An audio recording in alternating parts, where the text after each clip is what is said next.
donc l'effectif, donc indisponible, Valerio, donc qui a repris l'entraînement mercredi, mais il avait encore une douleur à la cheville suite au match contre Rodez. Théo Saint-Luce, on a laissé aux soins cette semaine. Il a passé un examen, mais rien de grave, mais il reprend donc l'entraînement demain matin. Il aura un programme demain matin. C'est où déjà, Théo? À la Saint-Fils, adducteur. Adducteur. Ensuite, on a Lamine Fomba qui sera suspendu. Et ensuite, on a Mamad Doucouré, Enzo Philibert en réat et Zine blessé, en sachant que Zine sera là ce matin. Donc voilà un peu l'effectif. Je me pose des questions pour le petit Yacine Benraou aussi, qui est dans une période où il a un peu plus de difficultés sur le plan athlétique. Donc c'est certainement un peu une résonance de la fin du Ramadan. Donc il a été fatigué un peu cette semaine. Il ne s'est pas entraîné mercredi. Donc je vais faire le point avec lui en sachant que je ne veux pas prendre de risque. Je verrai son état général ce matin. D'accord, c'est le seul qui est incertain. Ouais, voilà, exactement.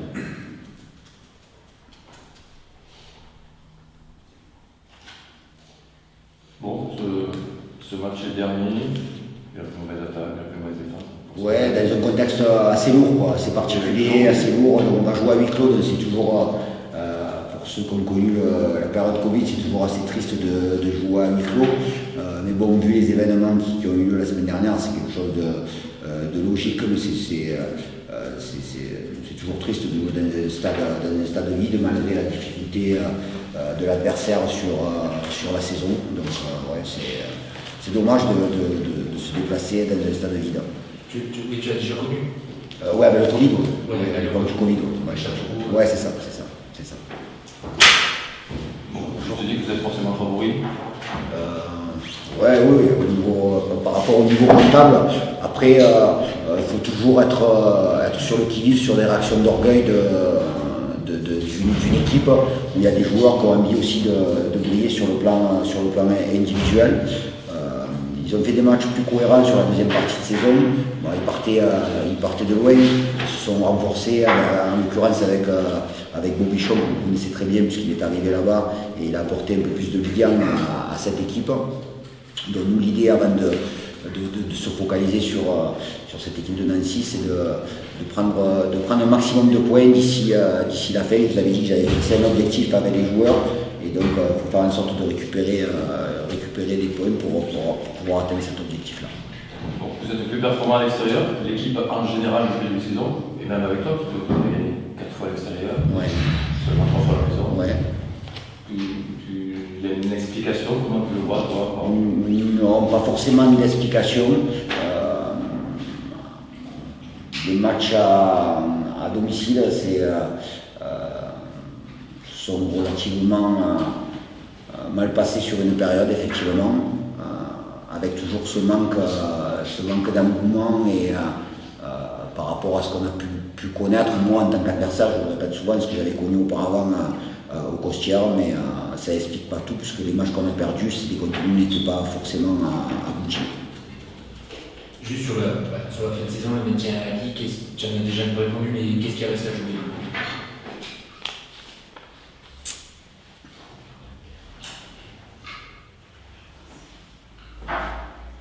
L'envie de finir le plus haut possible.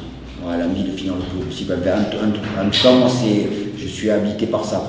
L'idée de, quand on est dans un championnat, c'est de finir le plus haut possible pour des tas de raisons. Voilà, pour des tas de raisons.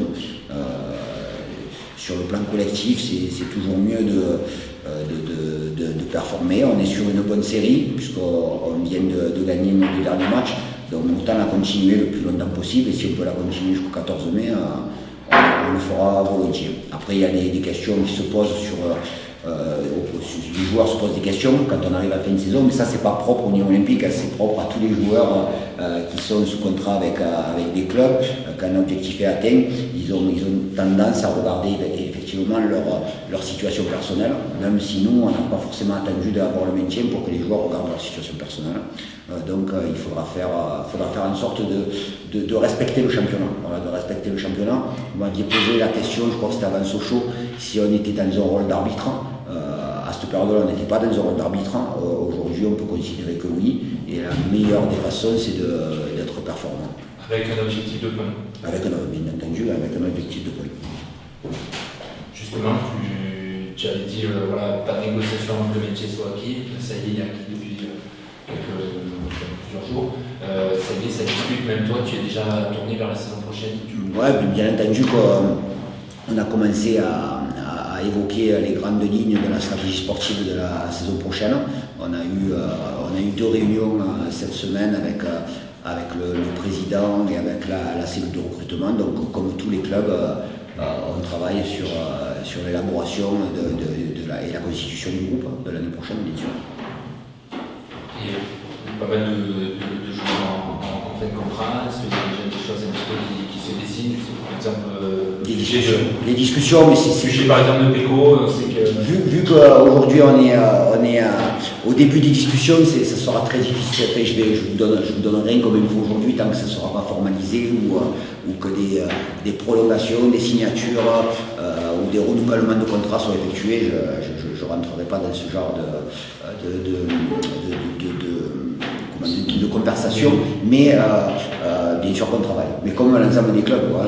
Et juste un mot sur Péco, c'est un gardien titulaire qui est en fin de contrat, il y a une volonté du club de le garder. Sur le plan sportif, il n'y a rien à dire sur les performances de Péco, il a été performant. Maintenant, les discussions vont avoir lieu avec lui et son entourage. Parce que le club est promoteur, il a levé l'option. Peut lever l'option, exactement. Mais il y a des discussions quand même à avoir avec le joueur, avec sa volonté de rester, avec ses prétentions financières. Il y a un tas de. Moi, j'évoque pour ma part que la situation sportive des joueurs. Vendredi, en parlant d'Anto Janson, de son caractère, son navigation, son tempérament, tu as dit voilà sur ce vers quoi il faut s'appuyer pour le. Il est incarné.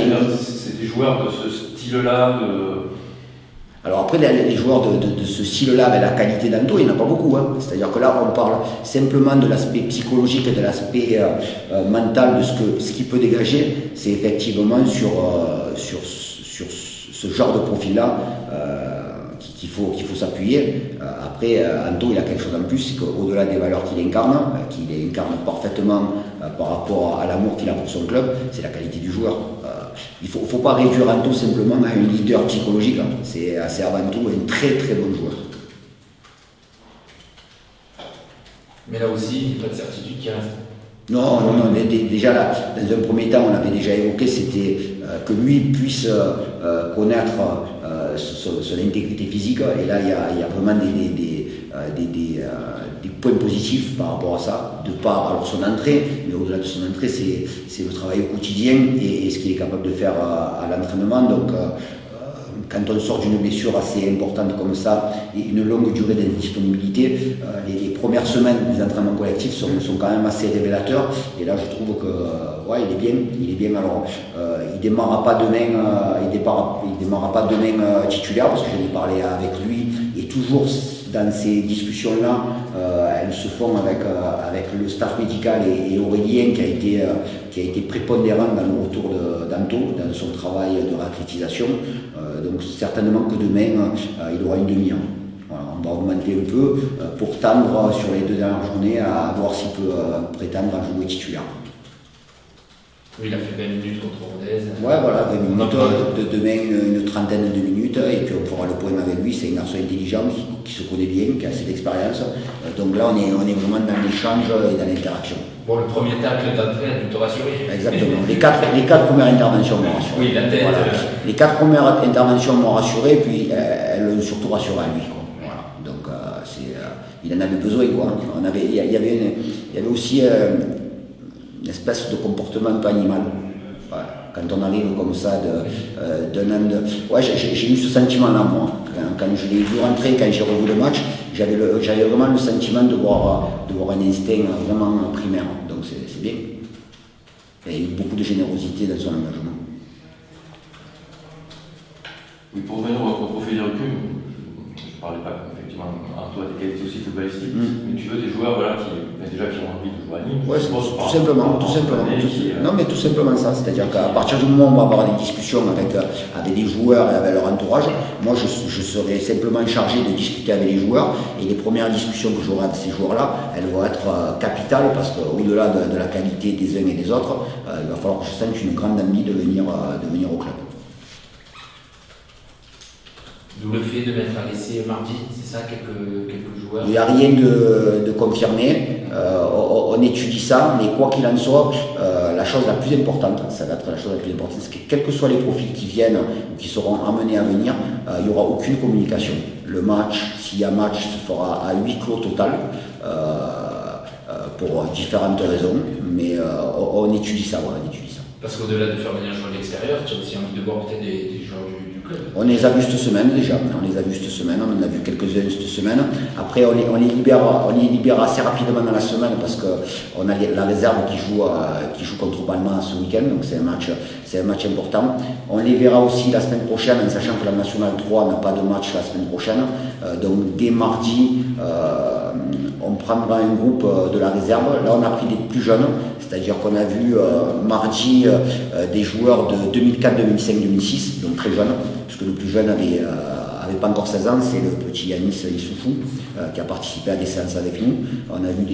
J'ai vu des choses intéressantes, puisque le staff connaissait quand même les jeunes, même s'il y avait des 17 ans, des 19 ans, et c'est très intéressant de faire un genre de revue d'effectifs un peu généralisé, en mélangeant aussi la formation avec les pros. Oui, c'est la première fois que tu prenais certaines de ces joueurs. Oui. Mais c'est-à-dire que tu le regardes, c'est pour savoir ceux que vous allez garder pour la saison Non, c'est simplement c'est pour moi. C'est simplement pour moi. C'est même pas de la. Ça s'appelle de la conscience professionnelle. Voilà. Savoir ce qu'on a dessous au niveau des jeunes, faire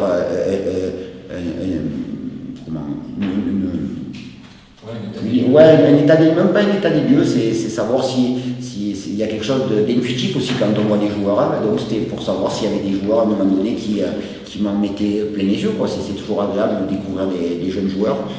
J'ai beaucoup aimé Yanis Issoufou, j'ai beaucoup aimé ce garçon-là, qui a lui participé aux séances de mardi avec les pros, mardi après-midi avec la post-formation.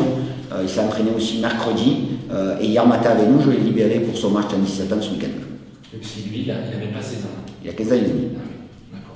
Et juste pour comprendre, ces joueurs que tu as voulu voir, ça en fait combien? Une petite dizaine? Il y en a deux qui sont restés avec nous toute la semaine, c'est Yanis Issoufou et Noël Evan.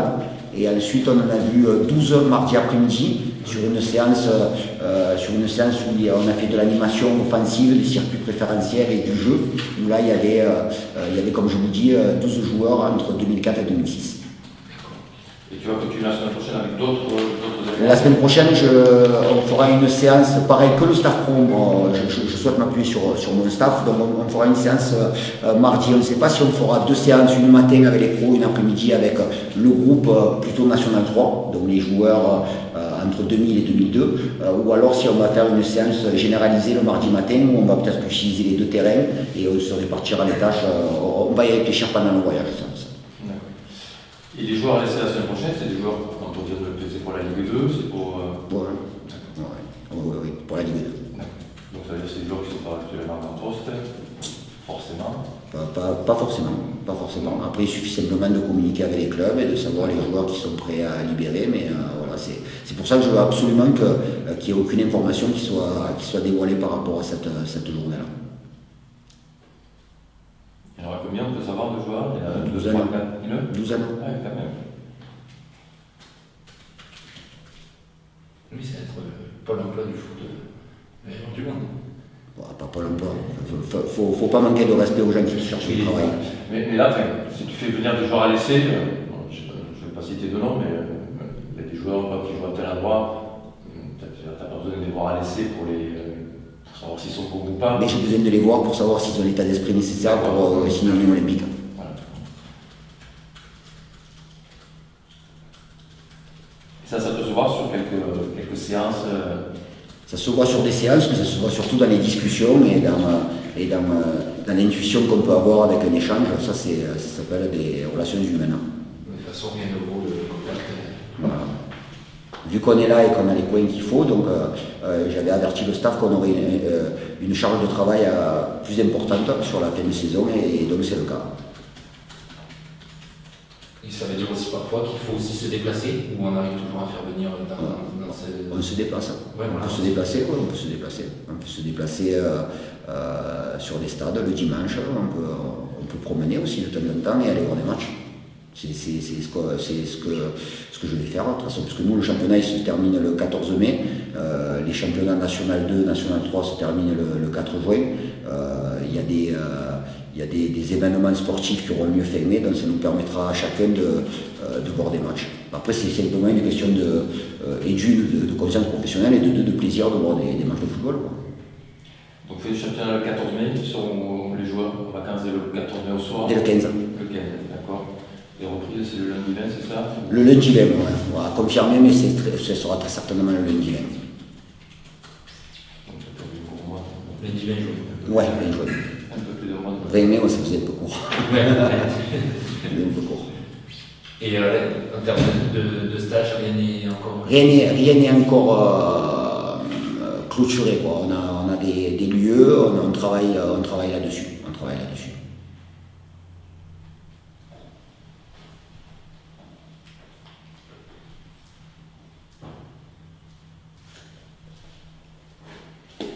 Est-ce que je voulais évoquer la situation financière avec vous, coach?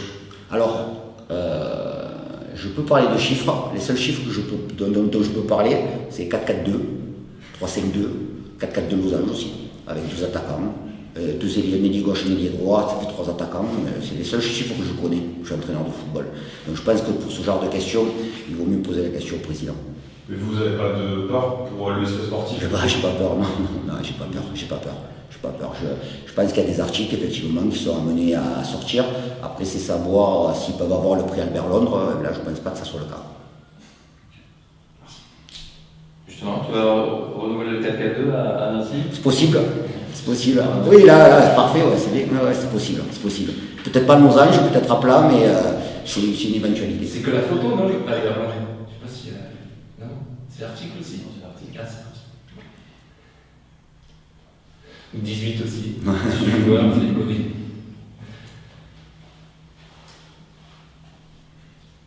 Oui, 4-4-2 qui a bien marché, l'association. 45 minutes. Oui.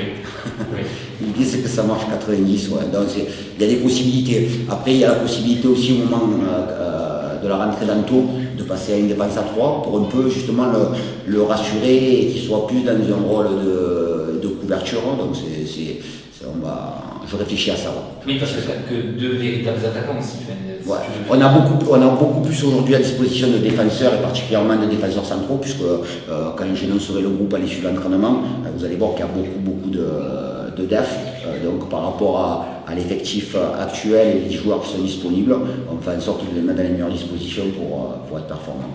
Oui, mais dans les dernières semaines, après la moitié des joueurs de champ, à chaque fois c'est des défenseurs. Oui, il y a beaucoup de défenseurs. Et pour revenir sur le fait que vous soyez plus performant à l'extérieur, j'ai pas d'explication. Voilà. J'ai pas d'explication, mais on voit souvent, de plus en plus souvent, des équipes qui sont plus performantes à l'extérieur. Quand je pense à ça, je pense à l'OM qui a été beaucoup plus performant, même si hier soir ils ont perdu à l'extérieur.